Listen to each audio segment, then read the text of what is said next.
الحمد لله نحمده ونستعينه ونستغفره ونؤمن به ونتوكل عليه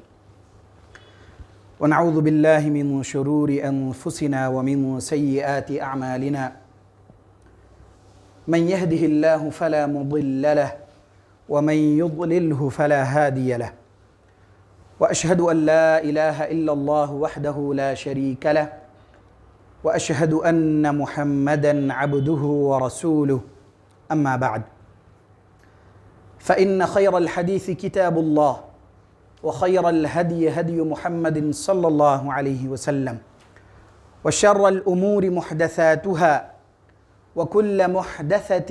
بدعة وكل بدعة ضلالة وكل ضلالة في النار. قال الله تبارك وتعالى في القرآن الكريم: أعوذ بالله من الشيطان الرجيم.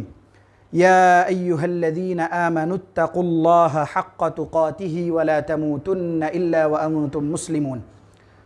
وقال تعالى في موضع آخر: بسم الله الرحمن الرحيم. يا أيها الناس اتقوا ربكم الذي خلقكم من نفس واحدة وخلق منها زوجها وبث منهما رجالا كثيرا ونساء واتقوا الله الذي تساءلون به والأرحام إن الله كان عليكم رقيبا.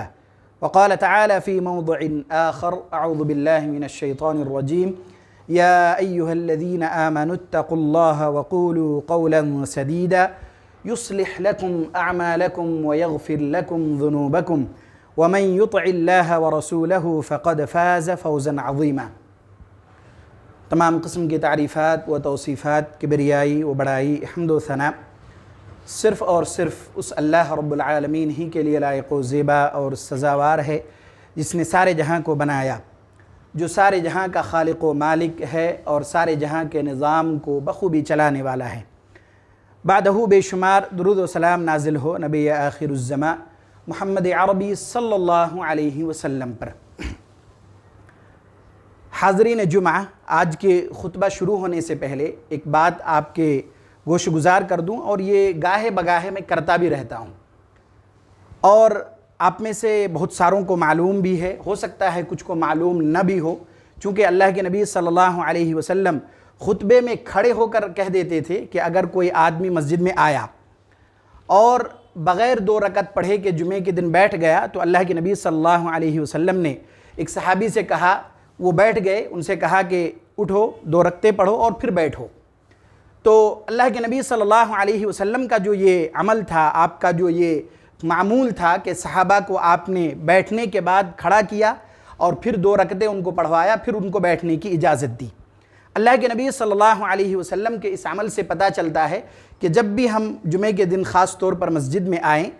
اگرچہ اذان بھی کیوں نہ ہو رہی ہو، اہل علم نے کہا کہ اگر اذان بھی ہو رہی ہو تو اذان کے ختم ہونے کا انتظار نہ کیا جائے۔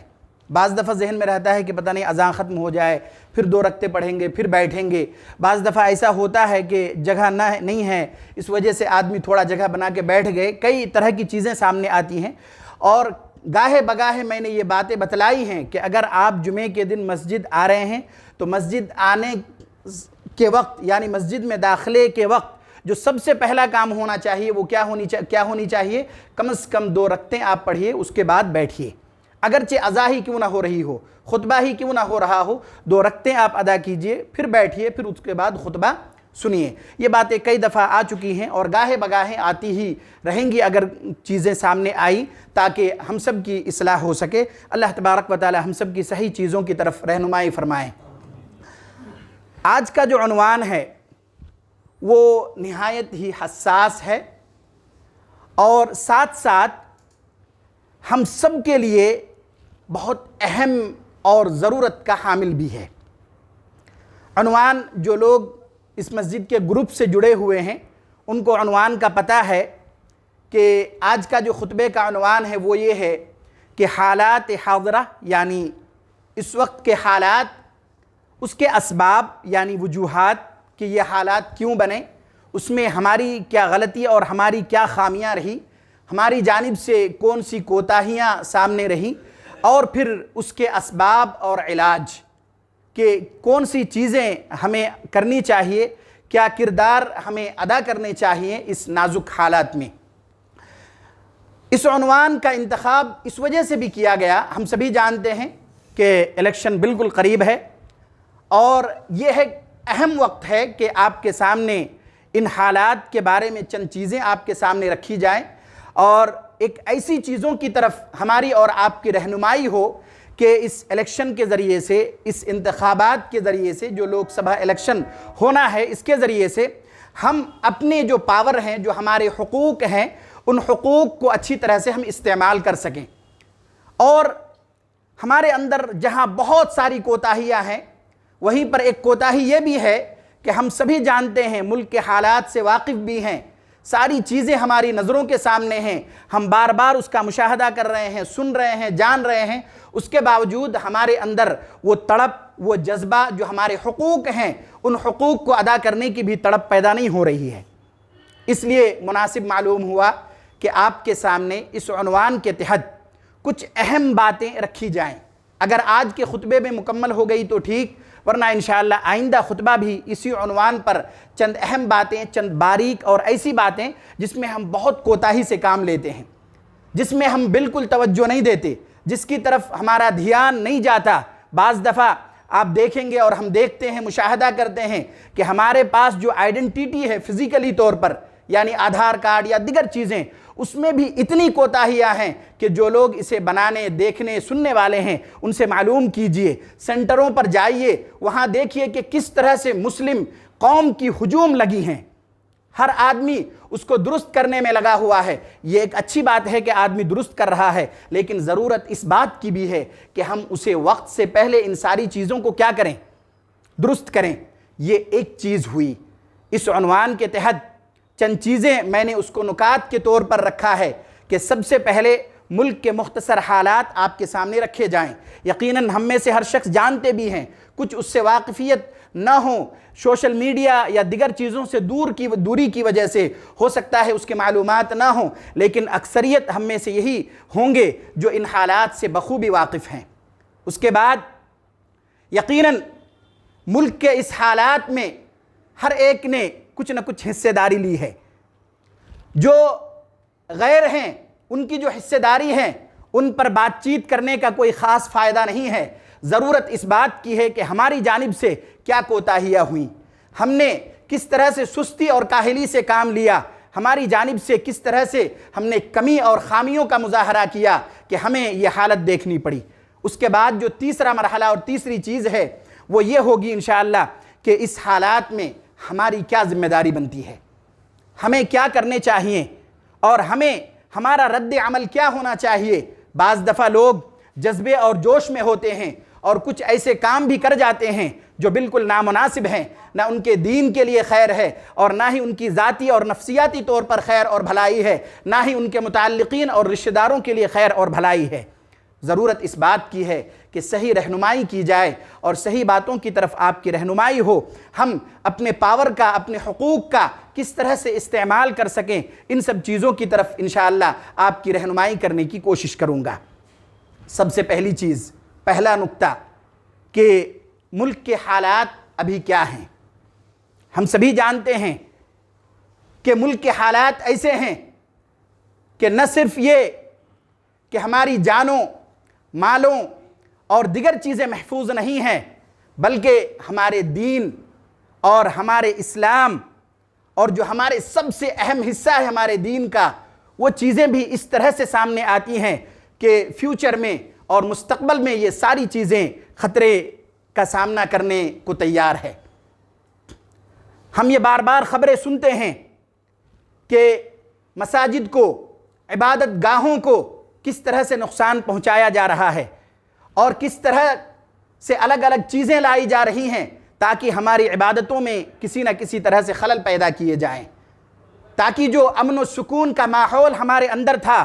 اس میں کسی نہ کسی طرح سے خلبلی پیدا ہو، ہماری عبادتوں میں کسی نہ کسی طرح سے روک بنایا جا سکے، اسے روکا جا سکے، اس میں کمی اور نقص پیدا کیا جا سکے۔ یہ ساری چیزیں ہم دیکھ رہے ہیں، مشاہدہ کر رہے ہیں۔ مدارس، کئی جگہوں پر کتنے مدارس، دینی ادارے جہاں دین کا تعلیم دیا جاتا ہے، جہاں دین سکھایا جاتا ہے، جہاں آپ تک صحیح اور مستند باتیں پہنچائی جاتی ہیں، ایسے جگہوں کو ٹارگٹ کیا جا رہا ہے، اور ایسی جگہوں پر بھی بہت ساری چیزیں اس طرح سے پھرا کر اور بہت ساری چیزوں کو سامنے لا کر ان ساری جگہوں کو، ان سارے اداروں کو ٹارگٹ کیا جا رہا ہے۔ یقین جانیے کہ اگر مساجد، مدارس اور وہ دینی ادارے جہاں توحید کا علم دیا جاتا ہو، جہاں دین کے تعلیم سے ہمارے بچوں اور آنے والی نسلوں کو آراستہ و پیراستہ کیا جاتا ہو، اگر ہم کو انہی چیزوں سے دور کر دیا گیا تو یقین جانیے مستقبل میں ہمارے دین بھی محفوظ نہیں ہوں گے۔ اگر ہمیں صحیح علم نہ ہو، قرآن و سنت کی مستند باتیں ہم تک نہ پہنچے، اور قرآن کی آیات کو ہم نہ سمجھیں، اور ایسی جگہ ہی موجود نہ ہو جہاں سے ہم قرآن و سنت کو سمجھ سکیں، تو پھر ہم اپنی دین کی حفاظت کس طرح سے کریں گے؟ یہ تو ادارے یا عبادت گاہیں، مساجد، یہ چیزیں ہو گئیں۔ اس کے بعد ملک کے ایسے حالات ہیں کہ یقین جانیے کہ مستقبل بھی اپنے بچوں کی تعلیم و تعلم کے ناحیے سے دیکھا جائے تو بہت تابناک نہیں ہیں، بہت روشن نہیں ہیں، اور یہ صرف مسلم قوم کے ساتھ نہیں ہے، بلکہ یہ تو عمومی مسئلہ ہے، اور یہ ایک ایسا مسئلہ ہے کہ یہ صرف کسی ایک قوم کے ساتھ مختص نہیں ہے، کسی ایک قوم کے ساتھ خاص نہیں ہے، بلکہ ملک کے حالات ایسے دن بدن بدتر ہوتے جا رہے ہیں، دن بدن اس کے حالات اتنے بگڑتے جا رہے ہیں، تعلیم و تعلم کا معاملہ اتنا بگڑتا جا رہا ہے کہ عمومی طور پر پورے ملک میں اس کا اثر پڑ رہا ہے، ہم سبھی جانتے ہیں۔ اور اس کے علاوہ اور بھی بہت ساری چیزیں ہیں کہ جس میں مستقبل میں ہمیں عمومی طور پر بھی، ایک ملکی ہونے کی حیثیت سے بھی اور قومی طور پر بھی، اختصاص کے ساتھ بھی، کئی اعتبار سے ہماری جان، مال، تعلیم و تعلم، عبادتیں، ساری چیزوں سے متعلق ہماری مستقبل تابناک نہیں ہیں۔ یہ مختصر سی چیزیں، آپ کی صرف اشارے کیے گئے بہت ساری چیزیں ہم جانتے ہیں، سنتے ہیں، اور ہمیں اس کا علم ہوتا ہے کہ کس طرح سے دن بدن، گاہے بگاہے ملک کے حالات بگڑتے جا رہے ہیں۔ بلکہ اگر یوں کہا جائے تو بے جانا ہوگا کہ جو لوگ عہدے اور منصب میں فائز ہیں، جو لوگ قائدانہ کرسی پر بیٹھے ہوئے ہیں، جب ان سے یہ درخواست کی جاتی ہے، ان سے یہ کہا جاتا ہے کہ تم ملک کے اندر امن و سلامتی کو پھیلاؤ، ملک کے اندر امن و سلامتی کو جگہ دو، تو ان کی باتیں اس طرح کی ہوتی ہیں جس طرح اللہ کے نبی صلی اللہ علیہ وسلم کے زمانے میں کفار اور مشرکین کا جواب ہوا کرتا تھا۔ چنانچہ سورہ بقرہ میں اللہ تبارک و تعالیٰ نے یہ ارشاد فرمایا کہ جب ان سے کہا جاتا وَإِذَا قِيلَ لَهُمْ لَا تُفْسِدُوا فِي الْأَرْضِ، جب ان سے یہ کہا جاتا کہ تم زمین پر فساد مت مچاؤ، فساد نہ پھیلاؤ، زمین پر فتنے کو جنم نہ دو، اور زمین پر لوگوں کو پریشان نہ کرو، امن و سلامتی کو جگہ دو، جب ان سے یہ کہا جاتا وَإِذَا قِيلَ لَهُمْ لَا تُفْسِدُوا فِي الْأَرْضِ، تو وہ کیا کہتے؟ ان کا جواب یہ ہوتا، وہ یہ کہا کرتے تھے قَالُوا إِنَّمَا نَحْنُ مُصْلِحُونَ، نہیں ہم تو اصلاح کرنے والے ہیں، ہم تو معاملات کو درست کرنے والے ہیں، ہم تو معاملات کو سدھارنے والے ہیں، ہم تو امن و سلامتی لانے والے ہیں۔ آج بھی یہی حالت ان لوگوں کی جو عہدے پر فائز ہیں، جو قائد ہیں، جو پاور میں ہیں، ان کا بھی معاملہ یہی ہے کہ جب ہم ان سے یہ باتیں کہیں کہ ملک میں امن و سلامتی کو جگہ دو، فتنہ و فساد ملک کے اندر نہ پھیلاؤ، تو ان کا جواب بھی یہی ہوتا ہے کہ نہیں ہم تو اصلاح کرنے والے ہیں، ہم تو خیر اور بھلائی کرنے والے ہیں، ہم تو ملک کی بھلائی چاہتے ہیں، ہم تو ملک کے مستقبل اور تابناک کو روشن بنانا چاہتے ہیں۔ لیکن ہم سبھی جانتے ہیں، ہم سبھی دیکھتے ہیں کہ جہاں اس کا پریزنٹ خطرے میں ہے، وہی اس کا فیوچر بھی کوئی تابناک اور روشن نہیں ہے۔ اللہ تبارک و تعالیٰ نے ان کفار اور مشرکین کی حالت کو آگے بیان کرتے ہوئے یہ ارشاد فرمایا الا انہم ہم المفسدون ولکن لا یشعرون، کہ سنو یہی لوگ فساد مچانے والے ہیں، جنہوں نے یہ کہا کہ نہیں ہم تو اصلاح کرنے والے ہیں، ہم تو خیر اور بھلائی چاہتے ہیں، ہم تو ملک کی ترقی چاہتے ہیں۔ اور جب کفار سے یہ باتیں کہی گئیں، ان سے کہا گیا کہ فساد نہ مچاؤ، تو انہوں نے کہا نہیں ہم فساد نہیں مچا رہے ہیں، ہم تو اصلاح کر رہے ہیں، ہم تو خیر اور بھلائی کا کام کر رہے ہیں۔ اللہ تبارک و تعالیٰ نے یہ ارشاد فرمایا الا انہم ہم المفسدون، کہ سنو نہیں، یہ فساد مچانے والے ہیں، یہ کوئی خیر اور بھلائی کرنے والے نہیں ہیں، بلکہ یہی لوگ فساد اور فتنہ پھیلانے والے ہیں، امن و سلامتی کو ختم کرنے والے لوگ ہیں۔ الا انہم ہم المفسدون ولکن لا یشعرون، لیکن وہ سمجھ کر بھی نہ سمجھ ہے۔ سب پتہ ہے، ساری چیزوں کا علم ہے، صرف اور صرف اپنی ذاتی مفاد کے لیے، اپنے آپ کو اس دنیا میں بڑا بتلانے کے لیے، اپنی مفاد کے لیے پوری امت، پورے ملک کے لوگ کو خطرے میں انہوں نے ڈال دیا۔ اب آئیے چند ایسی چیزیں بھی جاننا ضروری ہے کہ اس حالات کا جو ہم سامنا کر رہے ہیں، اس میں کہیں نہ کہیں ہماری بھی کوتاہی ہے، کہیں نہ کہیں ہماری جانب سے بھی یہ کاہلی اور سستی رہی ہے کہ جو ایک سبب بنا، جو ایک وجہ بنی کہ آج ہمیں ان حالات کا مشاہدہ کرنا پڑ رہا ہے۔ چنانچہ اللہ تبارک و تعالیٰ نے سورہ روم میں یہ ارشاد فرمایا ظہر الفساد فی البر والبحر بما کسبت ایدی الناس لیذیقہم بعض الذی عملوا لعلہم یرجعون، کہ بحر و بر میں جو یہ فساد ہے، جو یہ فتنے ہیں، جو یہ حالت نازک بنے ہوئے ہیں، یہ کیوں ہے؟ یہ تمہارے ہاتھوں کی کرتوت ہے۔ تم نے اپنے آپ کو توحید سے دور کر لیا، تم نے اپنے اندر شرک کو جگہ دے دی، تم نے قرآن و سنت کو اپنے آپ سے دور کر دیا، قرآن و سنت کے احکامات سے اپنے آپ کو دور کر دیا، اللہ کے نبی صلی اللہ علیہ وسلم کے طریقے کو تم نے چھوڑ دیا، اور تمہارے انہی ہاتھوں کے کرتوت کی وجہ سے، تمہارے انہی عقائد، غیر ضروری عقائد کی وجہ سے، تمہارے یہ بد عقیدے کی وجہ سے یہ دنیا کے اندر بحر و بر میں یہ فساد، یہ فتنہ اور یہ ساری چیزیں ظاہر ہوتی ہیں۔ چنانچہ اللہ تبارک و تعالیٰ نے اسے بہت وضاحت کے ساتھ یہ ارشاد فرمایا ظہر الفساد فی البر والبحر، کہ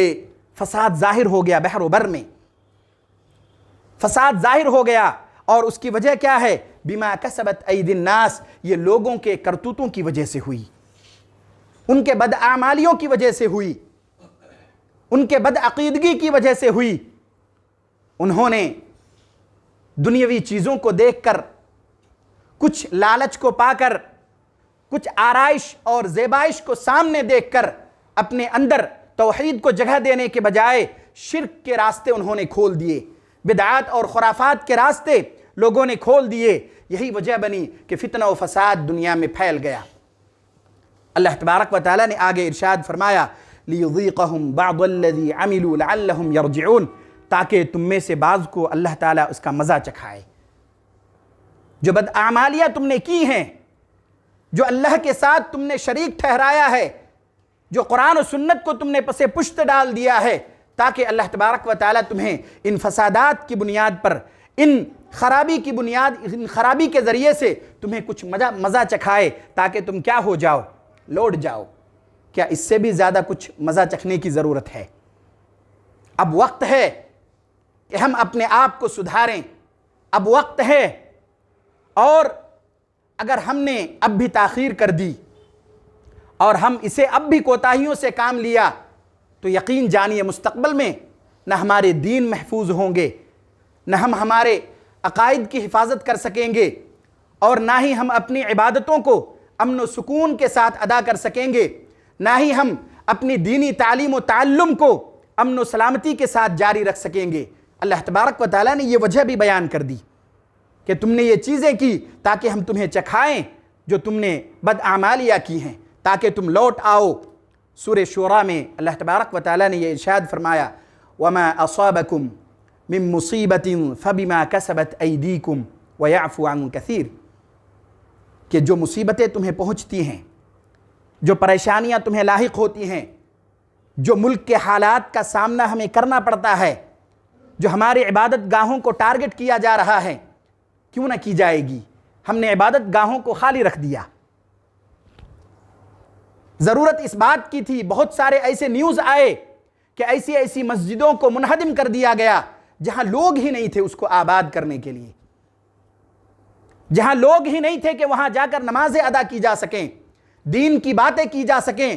اور یہ چیزیں ملک کے الگ الگ جگہوں پر ہوئی اور اس شہر میں بھی کئی جگہوں پر ہوئی کہ جہاں لوگ ہی نہیں تھے کہ مسجد کو کیا کریں، آباد کریں۔ جس کام کے لیے مسجدیں بنائی جاتی ہیں اس کام کو مسجدوں میں انجام دیا جائے، ہم نے اس میں کوتاہی کی، ہم نے اس سے اپنے آپ کو پیچھے کر لیا۔ اللہ تبارک و تعالیٰ نے یہ ارشاد فرمایا وَمَا أَصَابَكُم مِّن مُّصِيبَةٍ فَبِمَا كَسَبَتْ أَيْدِيكُمْ وَيَعْفُو عَن كَثِيرٍ۔ جو مصیبتیں تمہیں لاحق ہوتی ہیں، آج جو تمہیں پریشانیاں سامنے دکھ رہی ہیں، دشواریاں تمہیں سامنے دکھ رہی ہیں، اور مستقبل میں یہ ساری چیزیں جو ہماری نظروں کے سامنے ہیں، اس کے کہیں نہ کہیں کئی وجوہات کے ساتھ ساتھ ایک وجہ یہ بھی ہے کہ ہم نے کوتاہیوں سے کام لیا۔ ہم نے مسجدوں کو آباد نہیں کیا، مسجدوں میں جو دین کا کام ہونا چاہیے تھا، قرآن و حدیث کے جو دروس ہونے چاہیے تھے وہ ہم نے نہیں کی، توحید کی باتیں ہم نے مسجدوں میں نہیں کی، اور یہی وجہ بنی کہ آج یہ مصائب، یہ آزمائشیں، یہ پریشانیاں ہماری انہی کرتوتوں کی وجہ سے سامنے آئیں۔ اللہ تبارک و تعالیٰ نے آگے یہ ارشاد فرمایا وَيَعْفُو عَن كَثِيرٍ، اور یاد رکھو بہت ساری چیزوں سے اللہ تبارک و تعالیٰ نے تمہیں معاف بھی کر دیا۔ اگر تمہاری ساری کوتاہی اللہ تبارک و تعالیٰ پکڑ لے، ساری کوتاہیوں کو اللہ پکڑ لے تو تمہیں اس سے بھی بڑی آزمائش میں مبتلا کر دے۔ بہت ساری چیزوں سے تو اللہ تبارک و تعالیٰ نے کیا کر دیا، درگزر سے کام لیا۔ اب اس کے بعد اپنے آپ کے محاسبے کی ضرورت ہے۔ یہ عمومی طور پر باتیں آئیں کہ آج ہماری سماج اور مسلم قوم کی یہ کوتاہی ہے کہ جو ہماری پہچان ہونی چاہیے تھی،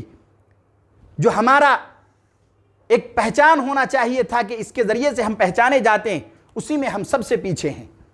عبادتوں سے ہم پیچھے ہیں، دینی تعلیم و تعلم سے ہم پیچھے ہیں، دنیاوی تعلیم و تعلم سے بھی ہم پیچھے ہیں، ان ساری چیزوں سے ہم پیچھے ہوتے جا رہے ہیں۔ اب اپنے آپ کی انفرادی طور پر محاسبے کی ضرورت ہے کہ ہم نے اس فتنہ و فساد کے دور میں ہم نے کیا کردار ادا کیا، اس سے اپنے آپ کو بچانے کی ضرورت ہے۔ اپنے آپ میں جھانک کر دیکھنے کی ضرورت ہے کہ ہم نے دین پر کتنا عمل کیا۔ کیا ہم صرف اپنی زبان کے ذریعے سے، اپنی باتوں کے ذریعے سے اس بات کے اقرار کرنے والے ہیں کہ ہم مومن ہیں، یا ہم نے عملی طور پر بھی یہ کر کے ثابت کیا، ہم نے بتلایا کہ نہیں ہم قرآن و سنت پر عمل کرنے والے ہیں، ہم توحید پرست ہیں اور وحدانیت ہمارے جسم میں کوٹ کوٹ کر بھرا ہوا ہے، اس بات کا ہم نے ثبوت دیا یا نہیں؟ اپنے آپ پر اس چیز کو محاسبے کی ضرورت ہے، اپنے آپ میں جھانکنے کی ضرورت ہے۔ اب آئیے ایک اہم چیز آپ کے سامنے بتلا کر آج کی باتیں اختتام تک پہنچاتا ہوں، اور انشاءاللہ اسی عنوان پر آئندہ ہفتہ بھی کچھ اہم باتیں، بلکہ کچھ بہت اہم باتیں آپ کے سامنے آئیں گی انشاءاللہ اسی عنوان پر۔ اس کے بعد آئیے کہ جو ہمارے درمیان اختلافات ہیں، ان اختلافات کو ختم کرنے کی ضرورت ہے۔ مسلکی اختلافات قیامت تک باقی رہیں گے، مسلکی جو اختلافات ہیں وہ باقی رہیں گے، لیکن ہمارے اندر قومی اختلافات نہیں ہونی چاہیے۔ یہ ایک سب سے بڑی وجہ ہے کہ آج ہم سب سے نیچے دلدل میں پھنسے ہوئے ہیں۔ ہم نے ان مسلکی اختلافات کو قومی اختلافات میں کنورٹ کر دیا، اور ہم اس چیز پر بھی لے آئے، ہم اپنے آپ کو ایمان والے کہتے ہیں، ہم اپنے آپ کو مسلمان کہتے ہیں، اور ہم نے اپنے آپ کو مسلم سماج میں کیا کیا، شمار کیا، لیکن ہمارے اندر اتحاد ہے ہی نہیں۔ جو چیزیں ہماری پہچان تھی کہ اللہ کے نبی صلی اللہ علیہ وسلم اور اصحاب نے، آپ کے اصحاب رضی اللہ عنہم نے یہ چیزیں کر کے دکھلایا کہ کس طرح سے اتحاد ان کے اندر تھی، آج ہمارے اندر اتحاد نام کی کوئی چیز باقی نہ رہی۔ اور یقین جانیے کہ اگر اتحاد نہ ہو، ہم ٹکڑوں میں بٹے ہوں، اختلافات ہوں، اور سیاسی طور پر ایک دوسرے کے مزاج کو میچ نہ کرتا ہو، نہ سمجھتا ہو، ملک کے حالات اور نزاکت کو سمجھ کر ہمیں یکجہتی طور پر، اجتماعی طور پر ہمیں کیا کرنی چاہیے، اگر ہم اس پر متفق نہیں ہو سکے تو یقین جانیے ہمارا کچھ نہیں ہونا۔ علامہ اقبال کا وہ شعر بہت مشہور ہے، آپ نے بھی سن رکھا ہوگا۔ وہ شعر بہت مشہور ہے کہ شعر ذہن سے میرا نکل گیا، اس کا مطلب یہ ہے کہ اگر تم اختلافات میں پڑے رہے اور اجتماعیت نہ ہو تو پھر ان بکھرے ہوئے تاروں سے کچھ بات نہ بنے۔ اس کا دوسرا مصرع یہ ہے کہ پھر ان بکھرے ہوئے تاروں سے کیا بات بنے؟ اگر ہمارے اندر اختلافات ہی لگا رہے، ہم ٹکڑوں میں بٹے رہیں، تو یقین جانیے ہمارا جو رعب، جو دبدبہ ہونی چاہیے، وہ دبدبہ باقی نہیں رہیں گی۔ چنانچہ اللہ تبارک و تعالیٰ نے اس چیز کی طرف رہنمائی کرتے ہوئے سورہ انفال میں یہ ارشاد فرمایا وَأَطِيعُوا اللَّهَ وَرَسُولَهُ وَلَا تَنَازَعُوا، کہ تم اللہ اور اس کے رسول کی اطاعت کرو، تم اللہ اور اس کے رسول کی اطاعت کرو، وَلَا تَنَازَعُوا، اور آپس میں جھگڑے نہ کرو، اختلافات نہ کرو، ٹکڑوں میں نہ بٹ جاؤ، آپس میں ٹکڑوں میں نہ بٹ جاؤ، بلکہ ایک قوم کی کیا ہونی چاہیے؟ اجتماعیت ہونی چاہیے۔ سیاسی سوچ، ملک کے حالات، اجتماعی طور پر ہمیں کس طرح فائدے ہوں گے اور ہمارے دین کی محافظت کے لیے ہمیں کیا کرنے کی ضرورت ہے، اس میں کیا ہونے چاہیے؟ اتحاد ہونی چاہیے۔ مسلکی اختلافات اپنی جگہ، لیکن قومی اجتماعیت میں ٹکڑے نہیں ہونی چاہیے۔ اللہ تبارک و تعالیٰ نے یہ ارشاد فرمایا وَأَطِيعُوا اللَّهَ وَرَسُولَهُ وَلَا تَنَازَعُوا، کہ تم اللہ اور اس کے رسول کی اطاعت کرو اور جھگڑے نہ کرو، آپس میں اختلافات پیدا نہ کرو۔ اگر تم نے ایسا کیا فَتَفْشَلُوا وَتَذْهَبَ رِيحُكُمْ، تو تمہارا معاملہ ایسا ہوگا کہ تم بکھر جاؤ گے، اور جو تمہارا رعب اور دبدبہ ہے وہ بھی، اس کی بھی ہوائیاں نکل جائیں گی۔ آج یہی حالت ہو رہی کہ ہمارے اندر اختلافات پیدا ہو گئے، اب ہمارا کہیں رعب باقی نہیں رہا، اب ہمارا کوئی عہدے پر بیٹھے لوگ ہمارا کیئر نہیں کرتے۔ کیوں؟ کیونکہ ہمارے اندر خود ہی اختلافات ہیں، ہماری سوچ سیاسی طور پر متحد نہیں ہو پا رہی ہیں، ہمیں اس بات کی فکر ہی نہیں ہے کہ ہم اپنی دین کی حفاظت کس طرح کر سکتے ہیں، اپنی ایمان کی حفاظت کس طرح کر سکتے ہیں، ہم اپنی مستقبل میں آنے والے نسلوں کی حفاظت اور انہیں دین پر قائم رکھنے کے لیے ہمیں کیا کرنی چاہیے اس ملک میں رہتے ہوئے، ان ساری چیزوں پر ہماری جو سوچ ہے، مائنڈ سیٹ ہے، وہ میچ نہیں ہو رہا ہے۔ اور جب اس طرح کی چیزیں ہوں گی، یہ اختلافات ہوں گے قومی طور پر، تو پھر ہماری ہوائیاں ہی اڑیں گی اور ہماری جو رعب اور دبدبہ ہے وہ ختم ہونا لازمی ہے۔ اور یہ چیز اللہ تبارک و تعالیٰ نے خود قرآن میں بیان فرمایا ہے کہ اگر تم لڑتے ہو، جھگڑتے ہو، اختلافات کرتے ہو، تو پھر تمہاری جو رعب اور دبدبہ ہے وہ کوئی کام کا نہیں ہے، اس سے کسی کو کوئی اثر نہیں پڑے گا۔ چنانچہ اللہ تبارک و تعالیٰ نے یہ ارشاد فرمایا وَلَا تَنَازَعُوا فَتَفْشَلُوا وَتَذْهَبَ رِيحُكُمْ وَاصْبِرُوا إِنَّ اللَّهَ مَعَ الصَّابِرِينَ، کہ تم جھگڑے اور اختلافات نہ کرو، اگر ایسا کرو تو تم ٹکڑوں میں بٹ جاؤ گے، بکھر جاؤ گے، اور تمہارا رعب باقی نہیں رہے گا۔ لہٰذا اتحاد کرنے کے لیے، قومی طور پر ایک جگہ جمع ہونے کے لیے ہر آدمی کو فائدہ نہیں پہنچے گا، کچھ کو نقصانات کا سامنا کرنا پڑے گا، لیکن ایسا چھوٹا نقصان جو انفرادی طور پر ہو، اگر اس کے ذریعے سے ہم اپنی دین کی حفاظت کر سکتے ہیں، اپنے ایمان کی حفاظت کر سکتے ہیں، تو اس نقصان کا برداشت کرنا کتنی بڑی بات ہے۔